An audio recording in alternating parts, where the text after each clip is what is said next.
Good morning.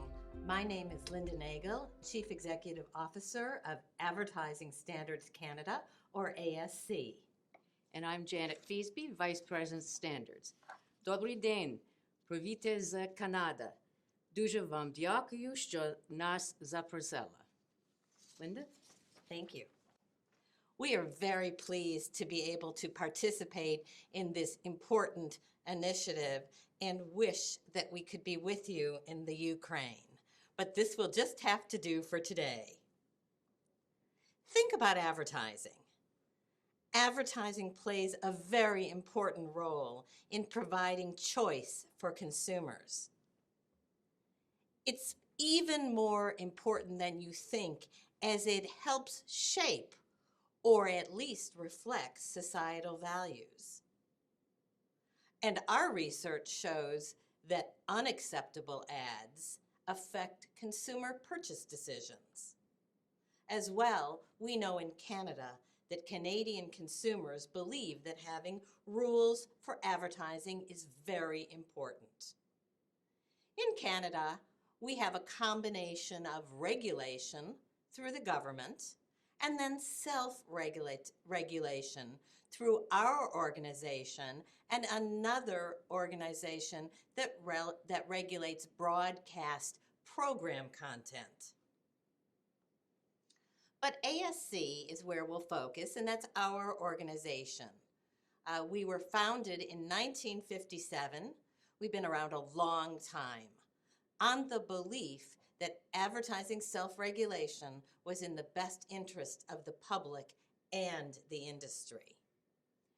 We have many functions, but in the short time today, we'll only focus on just our code. We administer the Canadian Code of Advertising Standards. The code is the principal instrument of advertising self-regulation in Canada.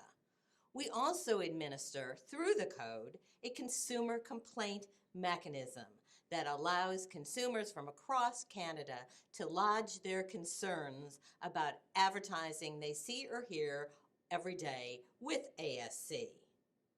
In addition, we provide a clearance service where we pre-clear advertising copy in 5 areas that are heavily regulated in Canada, such as food advertising, drug advertising, and alcoholic beverage advertising. We also administer some other self-regulatory codes. But let's go back and focus on the code. Our code has 14 clauses plus interpretation guidelines. And through this code and through our self-regulatory mechanism, we accept complaints from consumers about advertising about which they have concerns. These complaints are adjudicated by independent counsels that include industry and public representatives. And we post our decisions about cases where the complaint has been found to have merit. So what that creates is a transparent process so that self-regulation can be seen and is visible and transparent to the public and to the government. The code has 14 clauses, and each of them detail some important aspects that will help guide the advertising industry.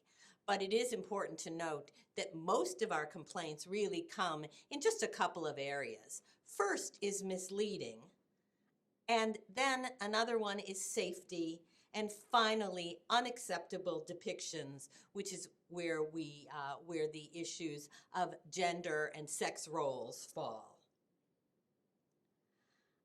Our Standards Council, as I mentioned, adjudicates the complaints, and if a complaint is found to have merit, then the advertiser is requested to either change the ad to comply with the code or to withdraw the advertising.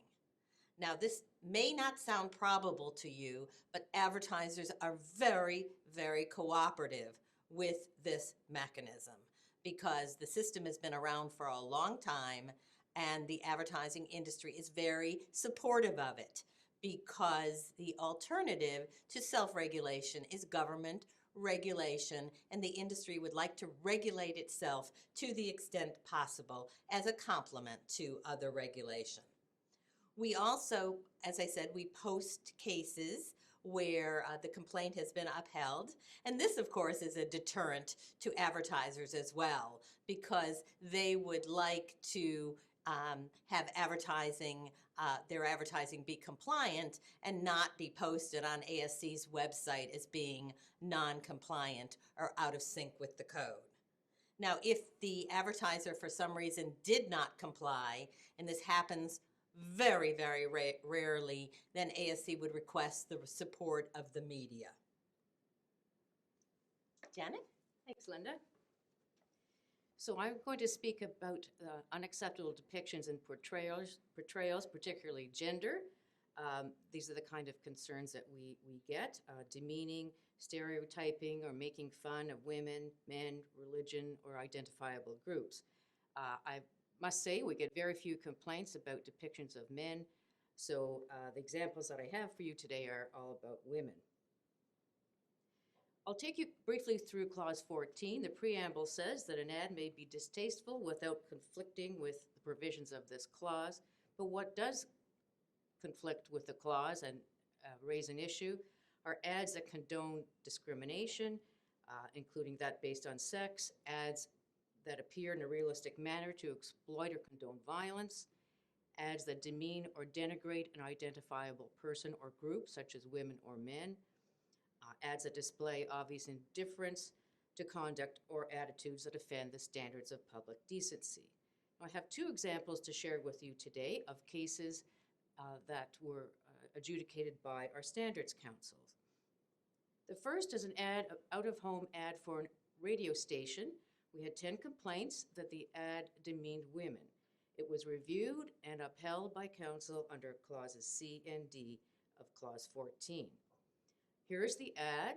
You'll see that council considered that the focus of the ad was on the woman's breasts and that there was no relevance whatsoever between a radio station and a woman's body. And for that reason, council upheld the complaint and found that the ad demeaned women.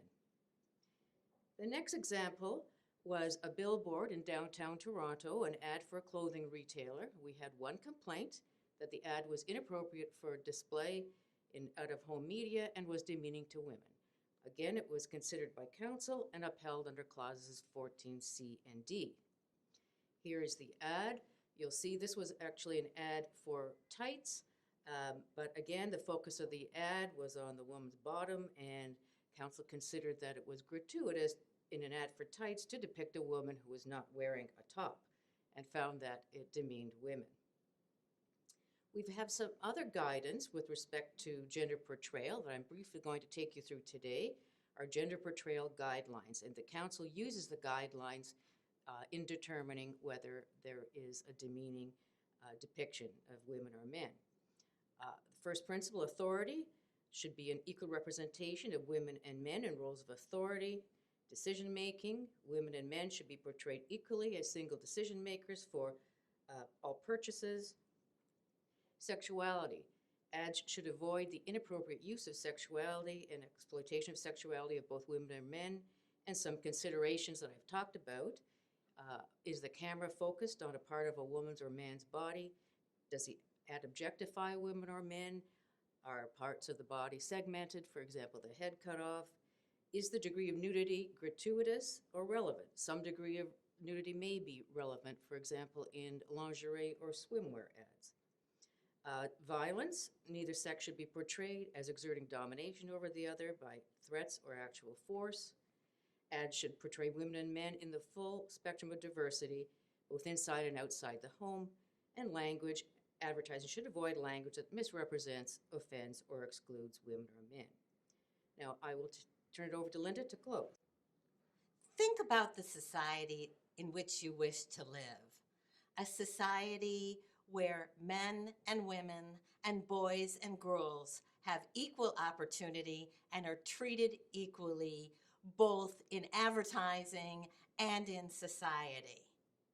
Remember at the beginning, we talked about how important advertising is. it both reflects society and, in some cases, influence society or shapes society.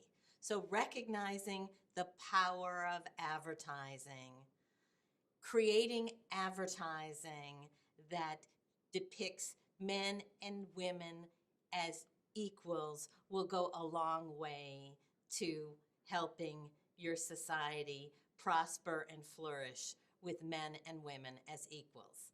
Thank you very much.